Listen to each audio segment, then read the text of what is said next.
The appropriate age group of children who forms self-concept consisting of observable characteristics, typical emotions and attitude is option B 3 to 5 years.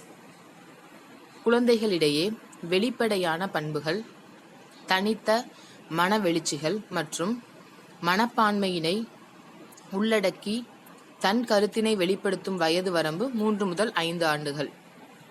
Teachers can give the students opportunities to learn what they have already learned. This statement implies option C learning to learn. குழந்தைகள் கற்றவற்றை மேலும் மேலும் சிந்தித்து கற்றுக்கொள்ள ஆசிரியர்கள் உதவ வேண்டும் என்னும் இக்கூற்று விளக்கும் கருத்து கற்க கற்றுக்கொள்ளுதல்.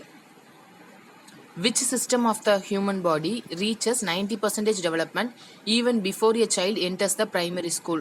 Option A nervous system. ஒரு குழந்தை தொடக்க பள்ளியை அடையும் முன் எந்த உறுப்பு மண்டலம் 90% வளர்ச்சியை அடைகின்றது அப்படின்னா நரம்பு மண்டலம். The approach that emphasizes that children must gain control over their emotions to adapt to their physical and social world அப்படின்னா B functionalist. குழந்தைகள் தங்கள் மன எழுச்சிகளை கட்டுப்படுத்துவதன் மூலம் தங்கள் சமூக சூழலுடன் இயைந்து வாழலாம் என்பதனை வலியுறுத்தும் அணுகுமுறை செயல்பாட்டுவாதி. நன்றி.